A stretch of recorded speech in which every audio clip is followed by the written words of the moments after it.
Americans, Mr. Netanyahu will visit Washington, D.C. this week. He will no doubt elaborate in private on his strategy for wider war in the Middle East.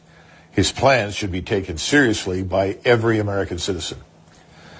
At this moment, the war in Gaza has already destroyed or disrupted millions of lives. Precise numbers are hard to confirm, but hundreds of thousands of Palestinians and increasingly Israelis have been internally displaced, wounded, or killed. These aren't just numbers. They are shattered families and ruined lives. And yet, there are policymakers in Washington contemplating war with Iran. I ask you, if the human cost of the war in Gaza, a localized conflict, is this high, how much higher will the cost of a war with Iran be? For decades, we've lurched from one costly conflict to another: Afghanistan, Iraq, Syria, Libya, Somalia, and Ukraine. The price?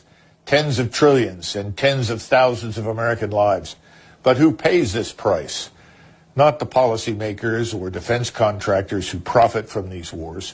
It's the children of farmers, truckers, nurses, and plumbers who fight, suffer, and die. We confront the emergence of new alliances determined to stop American meddling in the affairs of other countries. These new alliances include Iran, Russia, China, and a host of others who wait on the sidelines to join in the effort to stop Washington's reckless interventions. Russian Foreign Minister Lavrov's recent warning that any conflict with Iran risks drawing in other major global powers must be taken seriously. Let me be clear. No state, especially a free democratic republic like ours, should ever threaten war unless it's fully prepared to follow through.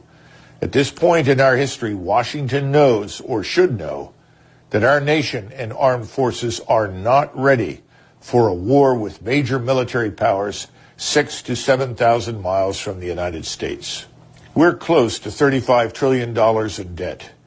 This is almost 100% of our gross domestic product. We're paying $2.4 billion in interest every day. Everybody in Washington should have understood this a long time ago. A war with Iran would devastate our economy. Imagine the Straits of Hormuz, a narrow sea highway between Iran and Arab countries, closed. Every day, 1/5 of the world's oil travels through this passage. If war shuts it down, gas prices would skyrocket, affecting everything from your daily commute to the cost of groceries. We're already feeling the punch from Houthi disruptions in the Red Sea. Now picture that problem multiplied many times over. A full-scale war with Iran wouldn't just be an inconvenience. It would trigger an economic crisis that would hit every American family hard, potentially leading to job losses, fortunes wiped out, and a deep recession. And let's not forget, at the outset of every conflict, those advocating for war are always convinced it will be short and decisive. History shows that they are nearly always wrong. We've seen this before in Afghanistan, Iraq, and Ukraine. Strategies fail, yet instead of reassessment, we double down on failure. The same think tanks, pundits, and contractors push for more conflict, more spending, more sacrifice from others. This isn't just a failure of strategy, it's a failure of accountability.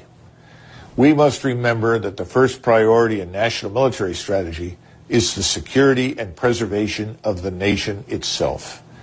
Any action that could put the survival of our state at risk must be avoided at all costs. A war with Iran, with its potential to escalate into a global conflict, poses just such a risk. This is where you come in. Call your representatives, express your displeasure, remind them of the reality at home. 70% of Americans still live paycheck to paycheck, struggling with high food and fuel prices. To our policymakers, before pledging support for military action against Iran or any other country, consider the welfare of your constituents. The single mother working 2 jobs, the veteran battling PTSD, the young couple postponing a family because they can't afford a home. Are you willing to tell them their suffering is worth another war?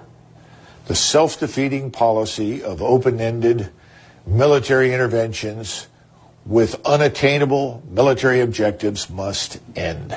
Americans must break the cycle of unaccountable decision-making and recognize that America's true strength lies not in our ability to wage war, but in our capacity to build peace, a peace that benefits the United States and the world.